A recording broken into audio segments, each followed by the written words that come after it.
Welcome বন্ধুরা, আমি অর্চুর হেসেল থেকে অর্চনা চৌধুরী। আজকের আমার রেসিপি সাদা দই চিকেন।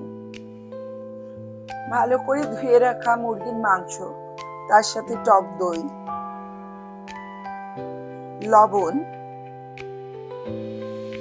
আদা বাটা, রসুন বাটা, এরকম ছোট বাটি এক বাটি করে আদা বাটা আর রসুন বাটা।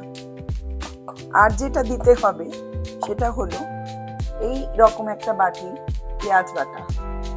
এইবার আমি এটাকে ভালো করে ম্যারিনেট করব।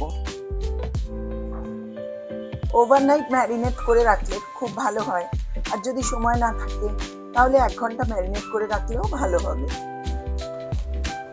এবার আমি আপনাদের হোয়াইট চিকেন উইথ কার্ড কিভাবে করছি দেখাচ্ছি। খুবই সাধারণ, বাড়ির সমস্ত ইনগ্রিডিয়েন্টস দিয়ে করা যায়। এটার মধ্যে তেমন কিছু জিনিস নেই যেগুলো পাওয়া যাবে না বা খুব খুঁজে আনতে হবে, তাও নয়। চিকেনটা রান্না করার জন্য আমি কিছু গোটা মশলা নিয়েছি, তেজপাতা, এলাচ, লবঙ্গ, দারচিনি। আর ম্যারিনেট করা আছে, আপনাদের আগেই বলেছি আমি প্রায় 1 ঘন্টা ম্যারিনেট করে রেখেছি। এবার আমি তেলে এই গোটা মশলাগুলো দিয়ে দিচ্ছি। এবার দিয়ে দিচ্ছি কুচনো পেঁয়াজ। পেঁয়াজটা আমি লাল করব না, এটা যখন একটু একটু নরম হয়ে আসবে তখন আমি পেশা পেঁয়াজ অ্যাড করব এর সাথে।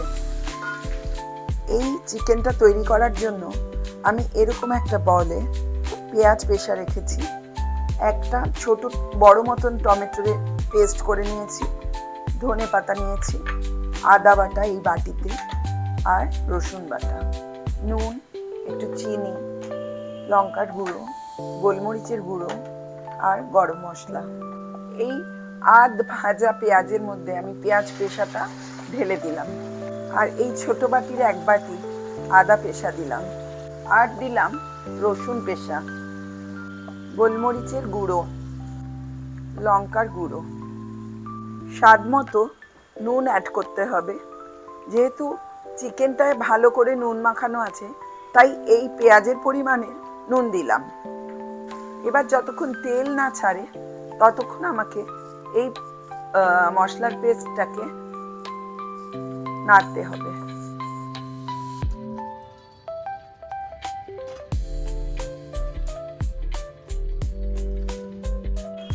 চিকেনটা দেওয়ার পর আমি এটাকে ভালো করে নেড়েচেড়ে মিক্স করে নিলাম। বন্ধুরা, তোমরা বুঝতেই পারছো এই চিকেনটায় আমি কোনো জল ব্যবহার করিনি, আর শেষ অবধি এইভাবেই চিকেনের যে জল বেরোবে তাতেই চিকেনটা সিদ্ধ হয়ে যাবে। এবার আমি চিকেনে গরম মশলা উপর থেকে অ্যাড করলাম।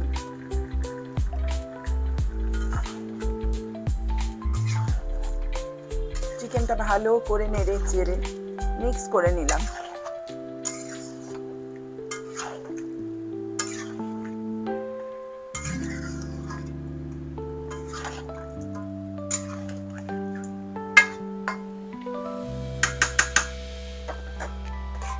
এবার আমি ঢেকে দিচ্ছি যতক্ষণ এটা সিদ্ধ হতে টাইম লাগবে। তারপর এটার উপর দিয়ে আমি টমেটো পেশা দিয়ে দেব, তাহলে এই চিকেনটা কমপ্লিট হয়ে যাবে।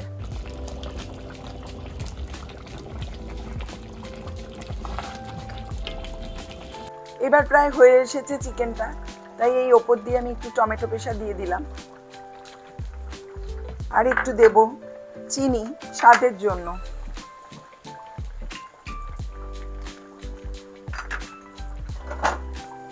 আমার হোয়াইট চিকেন অলমোস্ট রেডি।